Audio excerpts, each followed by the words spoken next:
Tere tulemast minu YouTube'i kanalisse Normaalne söömine. Head sõbrad, siit saate te alati kuulata klippe normaalse söömise teemade kohta.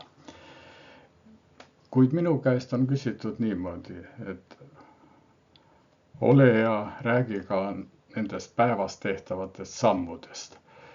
Ma räägin täna sellest, aga kõigepealt ma ütleks seda, et on väga huvitav paradoks. Kui ma umbes 15 aastat tagasi juba hakkasin rääkima, et ei ole vaja teha 10 000 sammu, siis ma seda väga ei afišeerinud, sellepärast et ütleme, see ei ole Lõuna-Eesti talupoja rida, kes kuulis, sellele ma ka seletasin loengul, aga laiemalt ma seda ei puudutanud. Nüüd on selleks akuutne vajadus, sellepärast et on tekkinud kõikvõimalikud pulsikellad, sammulugejad ja nii edasi ja seetõttu oleks väga mõistlik, kui te teaksite, kuidas on asjad tegelikult. Kui palju keegi päevas kõnnib, mina olen tolerantne Lõuna-Eesti talupoeg, kõndige nii palju samme, kui soovite, aga kuidas on tegelikult nende sammudega ehk millal on mõju tervisele? Kuulake kõigepealt minu motot. Targemaks ning seeläbi võrdsemaks ja tasakaalustatumaks muudab inimesi nende süsteemne harimine. Ja harime siis teid selle klipiga süsteemselt ka nende päevas tehtavate arvu kohta, tegeliku numbri kohta. Tekst on teile kuvatud ka ekraanile, siis saate kuulata, lugeda ja paremini meelde. Kõigepealt, 10 000 sammu on turunduslik number, see pole meditsiinipõhine number. Tuli käibele Jaapani pedomeetri turunduskampaania puhul, sest jaapani keeles Mampogei võrdub 10 000 sammu arvestust. Nota bene, selle taga ei ole teaduslikke uuringuid. Mõned väga autoriteetsed teaduslikud uuringud kokkuvõtted kummutasid aga lõplikult selle niinimetatud kohustusliku 10 000 sammu arvu kui müüdi. Neid on mitmeid, ma räägin teile kahest. Esimene oli väga mastaapne uuring, üle 16 000 inimese, jälgiti 4,3 aastat, väga oluline pikk jälgimine ja ilmes järgmine. Kui need, kes tegid üle 4400 sammu päevas, vähenes selgelt suremus südame-veresoonahaigustesse, võrreldes vähemate sammude arvuga.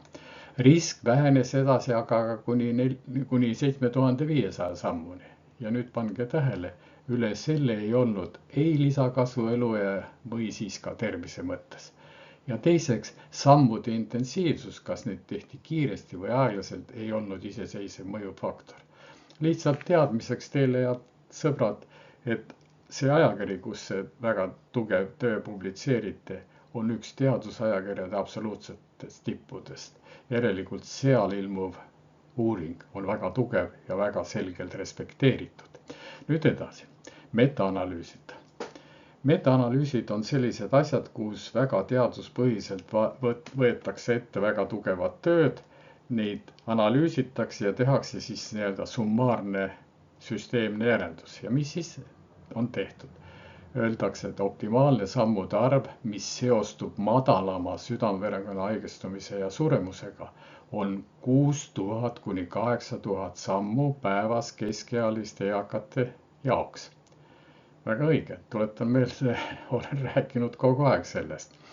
Noorematel võib olla piir veidi kõrgem, 8000 kuni 10 000. Ei ole ka jälle kohustuslik 10 000, aga võiks olla 8000 ja 10 000 vahel ja see on ka selge, nooremad ju liiguvad nii või kui ka rohkem. Mida ma tahaks selle kõige valguses öelda? Head sõbrad, mina olen tolerantne Lõuna-Eesti talupoeg. Mina ei sea kellegile mingisugust arvulisi piiranguid. Kõndige nii palju nagu soovite. Küll ma soovitan aru saada, et ei ole mõtet käituda internetis ja mujal levitavate kõikvõimalike arvudega, mis on 12 000, 14 000 ja kindlasti ütlevad, et vähemalt 10 000. See ei ole pädev informatsioon, aga mina olen tolerantne.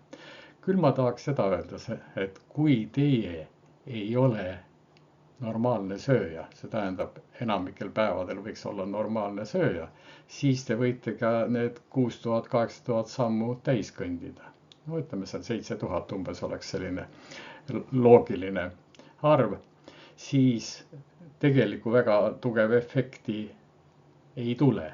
Tuleb küll positiivne efekt, aga see jääb märksa nõrgemaks, pange nüüd tähele, kui te olete samal ajal ka normaalne sööja. Kuidas olla normaalne sööja, vähemalt enamikel päevadel, ma väga toonitan, ei pea kramplikult iga päev mõtlema sellele, aga enamikel päevadel püüdke olla ja kuidas seda teha, seda te saate lugeda ja kuulata klipist normaalse söömise 3 reeglit. Nii et vaadake, normaalne söömine ja liikumine, antud juhul siis sammude arv, peaks olema omavahel käsikäes. Veel kord kordan, ma olen väga tolerantne. Kõndige nii palju, kui soovite, aga ei ole mõtet internetti loopida infoprügi mingisugustest müstilistest suurtest arvudest ja ärge klammerdage oma psüühikat 10 000 sammu külge. Kõike head!